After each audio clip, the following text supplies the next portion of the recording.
All right, here is my New York apartment workout. Wasn't access to a full gym, but I made it work. So hopefully this inspires you to get creative in your environment. I remember in quarantine, my friend saying that he has a gym in his apartment that was saving him. So I was stoked. I was like, oh, I get to use it. Well, when I walked in, I was like, okay, I don't need cardio equipment.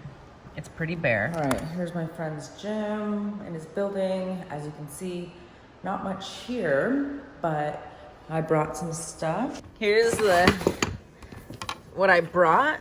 I brought some bands, core sliders, and my jump rope, and sometimes this ball for if I'm in pain and I want to stretch. I brought my sweet sweatband. I didn't actually really end up wearing it, but that's okay. I had it. And I'm gonna show you, work with what you can. So we're gonna do a full body pump. Full body pump. I don't know what it is about delts, but I love working them. Gives you that little pop at the bottom. But these are the only handles that they had, so you can see that I was kind of struggling trying to get comfortable, but we still made it work. So find your weight, and then we did 3 sets of, I go anywhere between 10, 12, and 15, depending on if I'm going lighter or heavier. All right, love an outside leg. I don't know what the technical term is called because I'm not a trainer. I'm just sharing with you how I get creative when I travel. But this does work the outer muscle of the leg.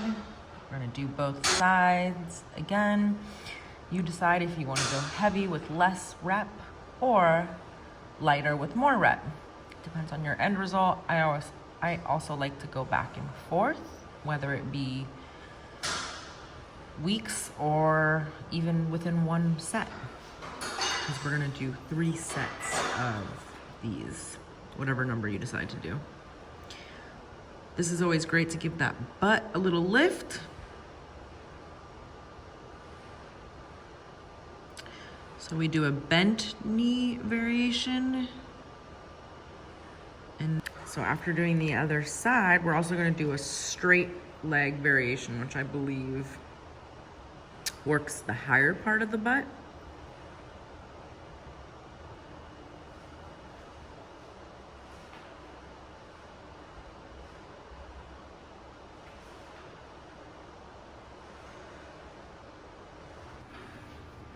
Another one of my favorites, you can see it's an area that's gonna take the longest for me to tighten up, is the tricep.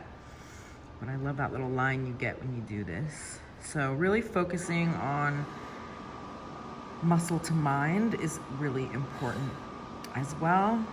So this one, make sure you bring the weight back to your pocket, kinda. Sarah always taught me that. So I love working back. I feel like that's an area that takes a while to get nice and tight.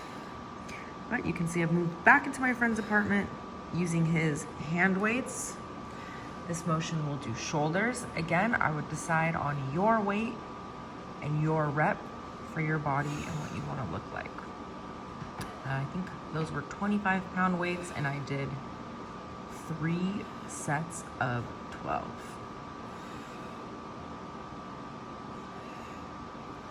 Core sliders, you can get these on Amazon.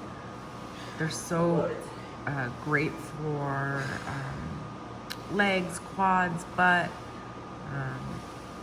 Just getting really deep into a single leg squat. Holding a weight is an option too. Helps you kind of tighten your core. Sometimes when I'm feeling unstable or not, maybe sore, I'll put the weight down and just freehand it. See, my form isn't too great there, but do both sides.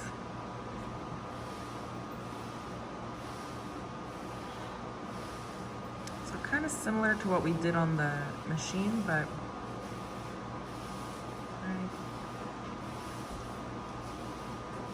so just working different parts of the butt and legs.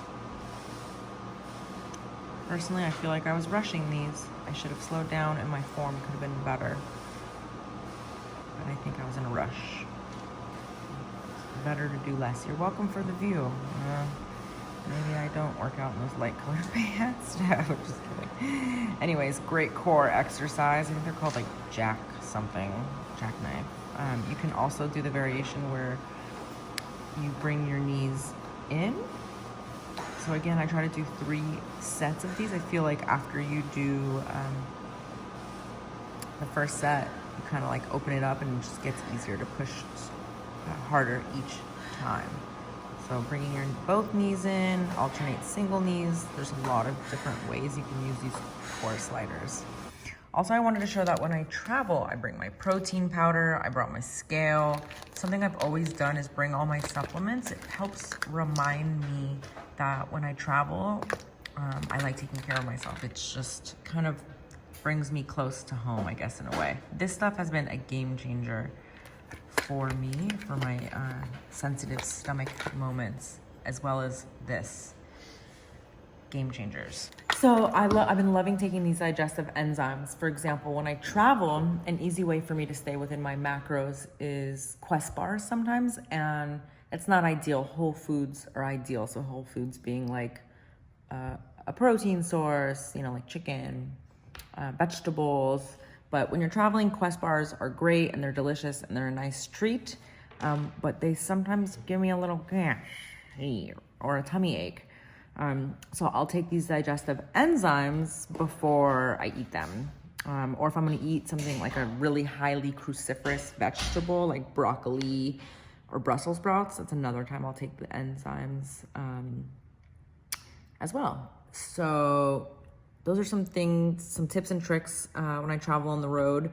Taking the supplements with me was probably the first thing I did to start my health journey that was proof of consistency for myself, just practicing the skills of consistency. So whatever it looks like for you, day by day, step by step, it's not a sprint, it's a marathon, you know, the health journey. So more videos to come. Thank you guys for all your subs. I definitely will be posting more workouts and food and all that good stuff. So love you guys.